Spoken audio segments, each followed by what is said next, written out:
Welcome to the Glenn Beck program. America, tonight I ask you to watch this program with an open mind. I ask you to put your partisan differences aside and really listen, and then do your own homework. Don't take my word for it. Research yourself. This is far too important. The topic tonight and tomorrow night, George Soros. There are things that are happening in this country that don't make sense. Van Jones said something that bothered me over the summer. I mean, he said a lot of things over the years that have bothered me, but one comment in particular over the summer stuck with me, and it was this. You handle the top down, but it's also bottom up and inside out. Top down, bottom up, and inside out. So now your challenge as you leave here, our challenge, is to take care of that bottom up part and that inside out part, the heart part. That's bothered me, because I know who this guy is. He's a communist revolutionary, a guy who pined for the days of Stalin.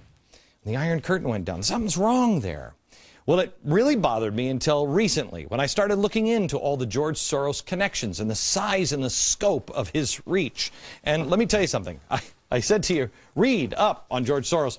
There's plenty of ways to read about him. These are all books about George Soros, many of them written by him.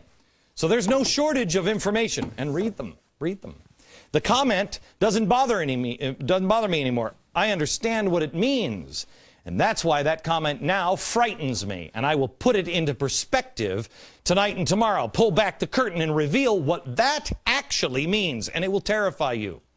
There's a couple of other things that you'll understand. First of all, in 2003, Soros and a partner funded the new $5 million liberal group, MoveOn.org. Well, MoveOn.org, what exactly is that? Well, you remember it. This is the group that originally called General Petraeus General Betrayus. It was despicable. Well, who had they tapped for the executive director of MoveOn.org? This guy, Zach Exley. I've never heard of him before. Do you know who he is? Well, he previously had trained activists for the anarchist group, the Ruckus Society. These are the riots in Seattle, helped orchestrated by this guy. More on that in just a minute. Oh, by the way, he's also a blogger for the Huffington Post, which is interesting because the Huffington Post gets money from George Soros. Oh, and he's also a fellow with the George Soros Open Society Institute. Violent radicals. Oh, and by the way, it's just not that phrase that came. George Soros has been following him as he originally funded the Ella Baker Society, or the Center for Human Rights. And then, of course, he was on the Apollo Alliance. And then when he got fired from the White House, he went to Center for American Progress, which is also funded by George Soros. Radicals. Radicals. Oh, the Open Society Institute, in case you don't know what this is, don't worry, you will in the next couple of days. The Open Society Institute is George Soros' most important group. It is really spectacular. It is his philanthropist arm. This is where he looks for Mother Teresa to give out his precious money. And boy, did he find Mother Teresa. Well, not exactly. He found, to head this organization, the founder of the violent activist group SDS, Students for a Democratic Society. You don't know what they did in the 60s? You will. One string, $425 million every single year. The strings that are being pulled by the puppet master.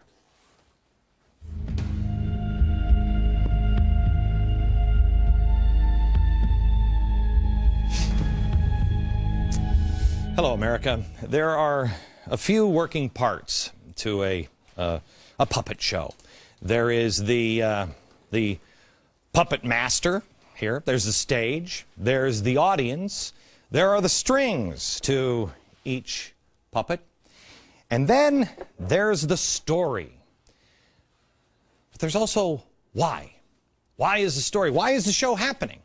What is the puppet master? What is his motivation? Is it for the money? Is it for entertainment? Is it personal gain? What is it? Make no mistake, we are watching a show. The stage is the world. It's television, it's newspaper, it's speeches, it's the political elections, it's what's happening in Washington. You are the audience. And like any good show, they do have one goal in mind. They want you to feel something. But most shows don't have a hidden meaning behind it. They just want you to laugh. They want you to be entertained. This one, not so much.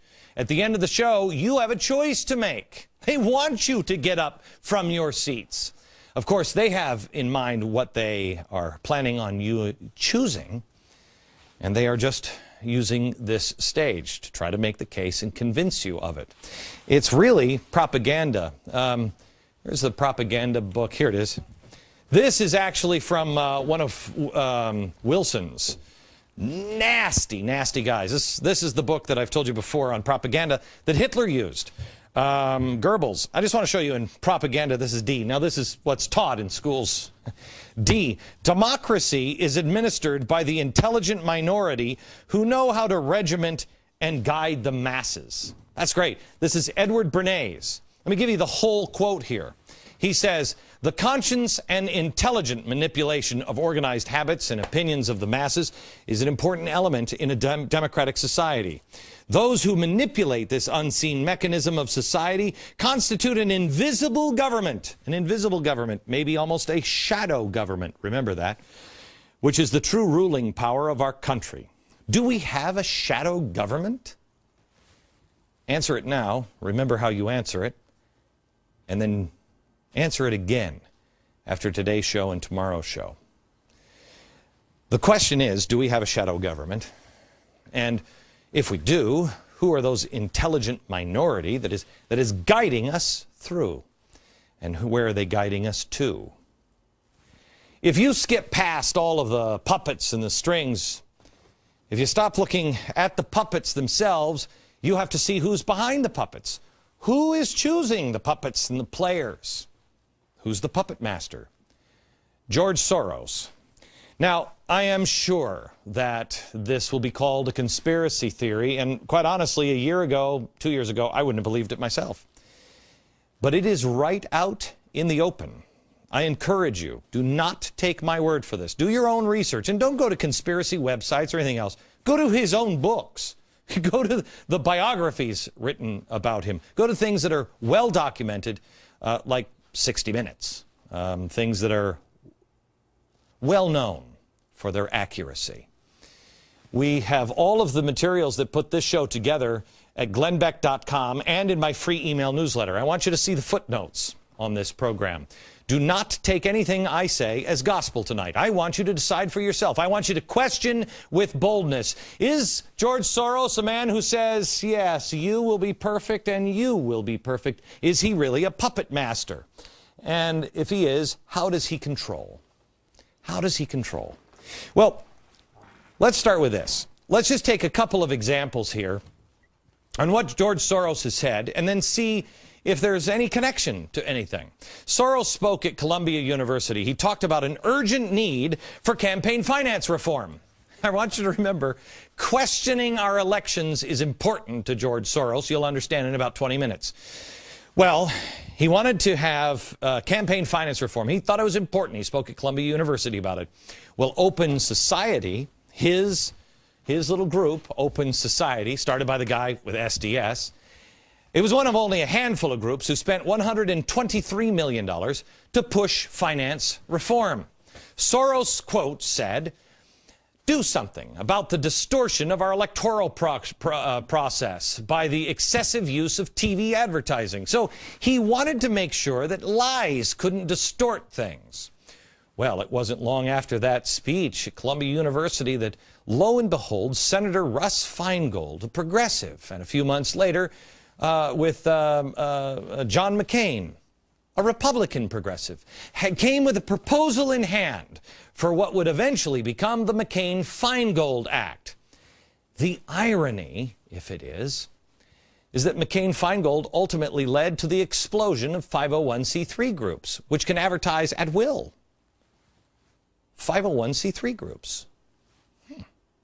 Oh, 501c3 groups? You mean like Sojourners, or Color for Change, or the Tides Foundation, or Media Matters, or People for the American Way, or MoveOn.org, Center for American Progress, the Apollo Alliance, Eller Saker for Human Rights. You mean those things? You see, we had the McCain-Feingold Act, and then mysteriously, almost unbeknownst to everyone, those groups became very powerful, much more powerful. And guess who controls most of the most powerful?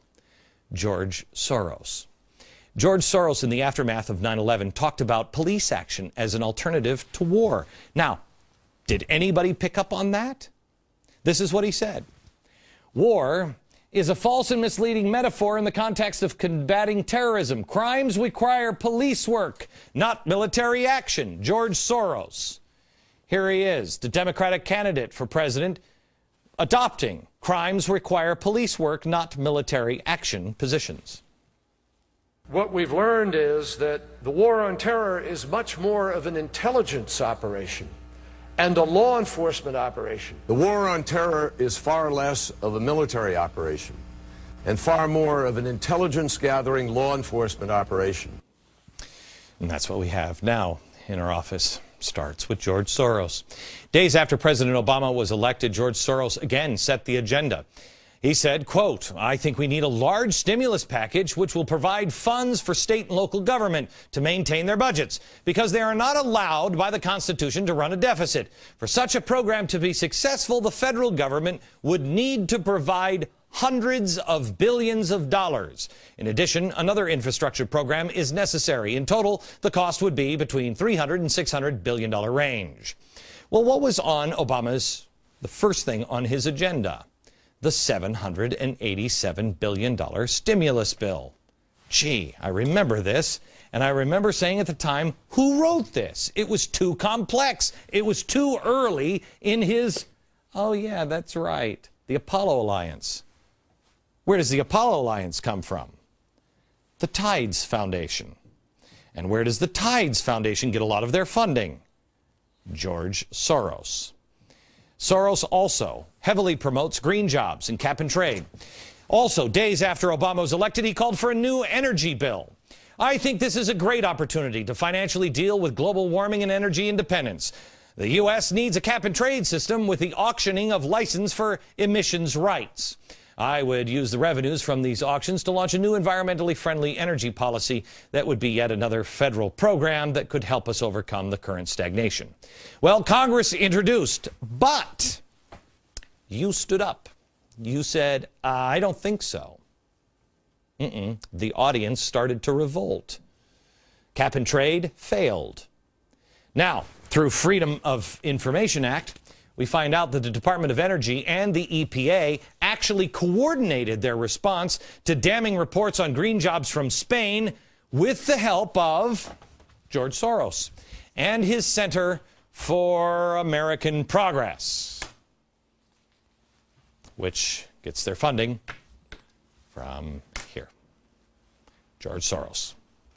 Here it is, December 9th, 2004. Also, there was this piece of information. This guy, where is Eli? Eli Pariser. There he is. He headed the Soros group, the front group, MoveOn.pac. Now, he wasn't upset that Kerry lost. Why?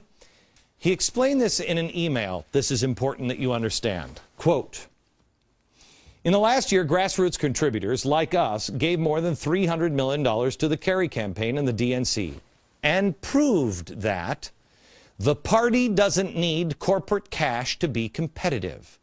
It's now our party. We bought it, we own it, and we're going to take it back."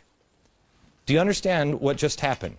George Soros got rid of all of the corporate money through McCain-Feingold, which then allowed all the 501c3s to come in. This one might help, and this one might help, and this one might help. And all the 501c3s now make the party lift their hands. The money is the string. They control everything. They tell the party what to do. You've been watching a show. You think the Democrats are still Democrats? They're not. They're not. I want you to understand there are two kinds of puppets here. The first puppet is the puppet organizations. You know, I don't know. This is the Musicians Union, and maybe this is SCIU and the AFL-CIO